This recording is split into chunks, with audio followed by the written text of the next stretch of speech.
Sir, ಇವರು power ಟಿವಿನವರು ನಮ್ಮ private issue ಬಂದು ರೆಕಾರ್ಡ್ ಮಾಡಿದ್ರೆ ನಾವು ಮಾಡಲ್ಲ, ನಾವು ಮೀಟಿಂಗ್ ಮಾಡಲ್ಲ. ಮೊನ್ನೆ ನಮ್ಮ ಮನೆಗೆಲ್ಲ ಬಂದು ಮಕ್ಕಳೆಲ್ಲ ಹೆದರ್ಕೊಟ್ಬಿಟ್ರು, ಸಿಕ್ಕಾಪಟ್ಟೆ ಕೂಗಾಡಿದಾನೆ. ಬಂದು ಹೇಳಿದ್ರೆ ನನಗೆ 10 ವರ್ಷದಿಂದ ಅವನ್ ಮೇಂಟೆನೆನ್ಸ್ ಕೊಟ್ಟಿಲ್ಲ, ತುಂಬಾ ದೊಡ್ಡ ಗಂಟ್ಲಲ್ಲಿ ಕಿರ್ಚೋದು, ಕೆಟ್ಟ ಮಾತುಗಳು ಹೇಳಕ್ಕೆ ಇಷ್ಟ ಆಗಲ್ಲ. ಅವೆಲ್ಲ ನನ್ನ ಬಾಯಿಂದ ಬರೋದು ಇಲ್ಲ, ಮಾತಾಡಕ್ಕೆ ಅವೆಲ್ಲ ಹೇಳಕ್ಕೆ ನನ್ಗಾಗೋದಿಲ್ಲ. ಬೈದು ಯಾರಿಗೂ ಮಾತಾಡಕ್ಕೂ ಬಿಡೋದಿಲ್ಲ. ಅವನೇ ದೊಡ್ಡ ಗಂಟ್ಲಲ್ಲಿ ಇದು ಮಾಡಿಬಿಟ್ಟು ಕಿರ್ಚಿಬಿಟ್ಟು ಯಾರಿಗೂ ಮಾತಾಡಕ್ ಬಿಡದೆ, ನಾನು power TV owner Rakesh Shetty ಎಲ್ಲ ಟಿವಿನಲ್ಲಿ ಹಾಕ್ಬಿಟ್ಟು ಎಲ್ಲರಿಗೂ ಬ್ಲ್ಯಾಕ್ ಮೇಲ್ ಮಾಡ್ತೀನಿ, ಹಿಂಗ್ ಮಾಡ್ತೀರಾ ಹಂಗ್ ಮಾಡ್ತೀನಿ ಅಂತನ್ಬಿಟ್ಟೆಲ್ಲ ತುಂಬಾ ಹೆದರಿಸ್ತಾನೆ. ಯಾರಿಗೂ ಅವನ್ನ ತಡಿಯೋರು, ಎದುರು ಹಾಕೊಳ್ಳೋರು ಇಲ್ಲಿ ಯಾರು ಇಲ್ವೇ ಇಲ್ಲ, ಎಲ್ಲರೂ ಹೆದರ್ತಾರೆ ಅವನ್ಗೆ. ಮತ್ತೆ ಗವರ್ಮೆಂಟ್ ಯಾರು ಹೆಲ್ಪ್ ಬರ್ಲಿಲ್ಲ ಅಂದ್ರೆ ಇಲ್ಲಿರೋ ಹೆಣ್ಮಕ್ಳು ಎಲ್ಲಾರು ಸೂಸೈಡ್ ಮಾಡ್ಕೋಬೇಕು, ಇಲ್ಲ ಅಂದ್ರೆ ಮನೆ ಬಿಟ್ಟು ಹೋಗ್ಬೇಕು, ಅವನು ಒಬ್ಬನೇ ನಾನೇ ರಾಜ ಅಂತ ಎಲ್ಲ ಬಿಲ್ಡಿಂಗು ಇಟ್ಕೊಂಡ್ ಬಿಡ್ತಾನೆ ಅಷ್ಟೇ.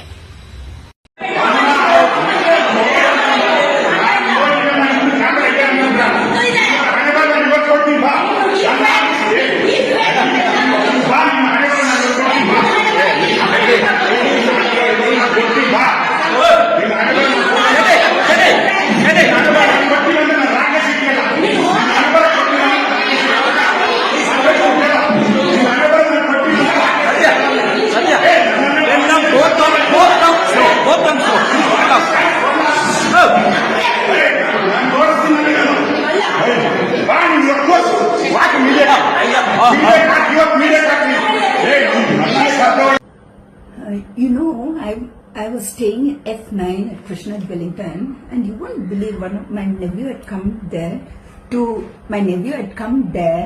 to use the gym along with us, and that's the time when Rakesh Shetty, who was the secretary at that time, walked in.